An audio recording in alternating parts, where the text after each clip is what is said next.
జై శ్రీరామ్ అందరికీ నమస్కారం వెల్కమ్ టు న్యూస్ అఖండ నేను మీ కస్తూరి శ్రీధర్ మిత్రులారా అభినవ శూర్పణఖ మమతా ఖాన్ అలియాస్ మమతా బేగం అలియాస్ మమతా బెనర్జీ మన దేశ భద్రత విషయంలో ఆవిడ చేస్తున్నటువంటి నీచ రాజకీయాలు మామూలు కాదు మన దేశ భద్రతతో చెలగాటం ఆడుతుంది ఈ న్యూస్ చూడండి ఒకసారి కడుపులట్టే మండిపోతుంది మన దేశ స్వాతంత్రం కోసం కొన్ని లక్షల మంది తమ ధన మాన ప్రాణాలను అర్పిస్తే అలాంటి దేశాన్ని సర్వనాశనం చేసేదానికి ఇటువంటి చీడ పురుగులంతా కూడా ఏ విధంగా ప్రయత్నాలు చేస్తున్నాయో చూడండి ఒకసారి మీరు ఈ న్యూస్ చూస్తే మీకే అర్థమవుతుంది మన భారతదేశం ఈ వెస్ట్ బెంగాల్ అలాగే బంగ్లాదేశ్ బార్డర్ వద్ద అతి పెద్ద నేషనల్ సెక్యూరిటీ సమస్యను అయితే ఎదుర్కొంటుంది ఈ బార్డర్ మొత్తం కూడా అంటే ఈ పశ్చిమ బెంగాల్కు అదే విధంగా బంగ్లాదేశ్కు మధ్యనటువంటి ఈ బార్డర్ మొత్తం కూడా 2216 కిలోమీటర్లు ఉండాలి ఇందులో ముషీరాబాద్ జిల్లాలో 600 కిలోమీటర్ల మేర ఫెన్సింగ్ లేదు అర్థమవుతుందా అంటే కంచె లేదనమాట ఇక్కడ ఎంతమంది అయినా సరే ఏదో అత్తగారింటికి వచ్చినట్టు కదా ఫ్రీగా ఆ వాళ్ళకి వస్తూ ఉంటారు ఈ వాళ్ళకి పోతా ఉంటారు ఈ విధంగా సరిహద్దు అయితే దాటేయచ్చు అనమాట కానీ మన భారతీయ సరిహద్దు దళాలు ఎంతమంది నేను చెప్పేసి ఆపుతాయి మీరు అనుకోవచ్చు లేదా కొంతమంది అమరా బూతులు తిట్టచ్చు మోడీ ప్రభుత్వం ఏం చేస్తుంది ఫెన్సింగ్ ఏర్పాటు చేయకుండా నిద్రపోతుందా అని చెప్పేసి అసలు సమస్య ఇక్కడే ఉండాలి మోడీ ప్రభుత్వం ఈ ఫెన్సింగ్ ఏర్పాటుకు పర్మనెంట్ సొల్యూషన్ కోసం ఏదా దీనికోసం ఆల్రెడీ నిధులను కూడా విడుదల చేసేసింది చేయడం కాదు చేసేసింది కానీ ఇక్కడ సమస్య ఏంటంటే ఈ ఫెన్సింగ్ ఏర్పాటు చేయడానికి భూమిని ఏర్పాటు చేసే బాధ్యత రాష్ట్ర ప్రభుత్వం పైన ఉంటుంది అంటే ఎవరిది తృణమూల్ కాంగ్రెస్ పార్టీ పైన ఉంటుంది అనమాట కానీ పశ్చిమ బెంగాల్లోని మమతా బెనర్జీ ప్రభుత్వం దీనిపైన దృష్టి పెట్టాల ఈ విషయంలో ఏం లే డిలే చేస్తానే పోతున్నారు జాప్యం చేస్తానే ఉన్నారు ఎందుకంటే ఓటు బ్యాంకు రాజకీయాలు ఆవిడ గారికి ఈ బంగ్లాదేశ్ మియా ముస్లింలో ఓట్లు కావాలి ఎందుకంటే వాళ్లే కదా ఈవిడ గారికి ఓటు బ్యాంకు వాళ్ళు వస్తూ ఉంటారు ఆ వచ్చిన వాళ్ళకు రేషన్ కార్డులు ఆధార్ కార్డులు ఓటర్ కార్డులు అన్ని కూడా చేపించేసి ఈవిడికి ఓటు బ్యాంకుగా మార్చుకుంటా ఉంటుంది వాళ్ళకు అనుకూలంగానే కదా ఈవిడంతా ర్యాలీలు చేయడం ధర్నాలు చేయడం ఎంత కూడా స్టేట్మెంట్ చేయడం అంతా కూడా ఈ రంబా రంబా తంబా తంబా హంబా హంబా అని చెప్పేసి అంతా దానికోసమే కదా ఈ విషయం పైన కలకత్తా హైకోర్టు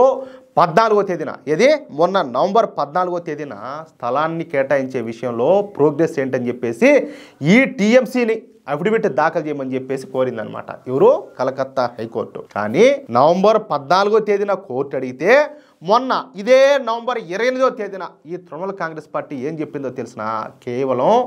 ఈ విషయం పైన అప్డేట్ ఇవ్వడానికి అంటే సమాధానం చెప్పడానికి మాకు మరొక వారం రోజుల సమయం కావాలని చెప్పి కోర్టు అడిగింది ఇది సమాధానం చెప్పడానికి ఆ స్వామి అంటే ఇక్కడ సమస్య ఎక్కడుండదో ఒకసారి మీరు ఆలోచించండి కలకత్తా హైకోర్టు కూడా చెప్తాంది ఏంది ఇది నేషనల్ సెక్యూరిటీ అంశానికి సంబంధించింది ఏమే మన దేశ భద్రతకు సంబంధించింది కాబట్టి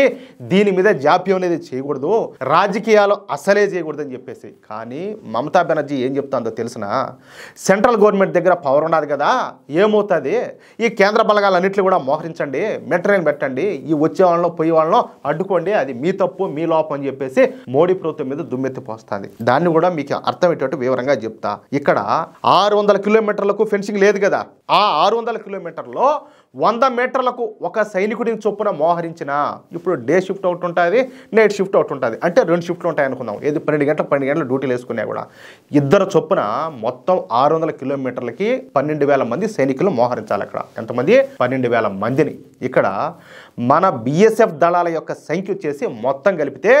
2.7 లక్షల మంది అంటే ఆ లెక్క ప్రకారం దాదాపుగా ఈ 600 కిలోమీటర్ల భూభాగంలో పహారా నిర్వహించడానికి దాదాపుగా 5% మందిని ఇక్కడే మోహరించాల్సి ఉంటుంది అన్నమాట చూడండి ఇప్పుడు అక్కడ వాస్తవం ఏంటో మీకు కూడా అర్థమయ్యే ఉంటుంది కాబట్టి అక్కడ అసలు సమస్య ఏంటో తప్పు ఎవరిదో తెలియాలంటే ఈ వీడియోను తప్పనిసరిగా అందరికీ షేర్ చేయాలి మన దేశ భద్రత విషయంలో బాధ్యత అనే మాట దేవుడు ఎరుగు ఈ మమతా బెనర్జీ కనీసం స్పందించడం లే కానీ ఈ విషయంలో కలకత్తా హైకోర్టు మాత్రం మరొక 7 రోజుల డెడ్ లైన్ అయితే పెట్టింది ఖచ్చితంగా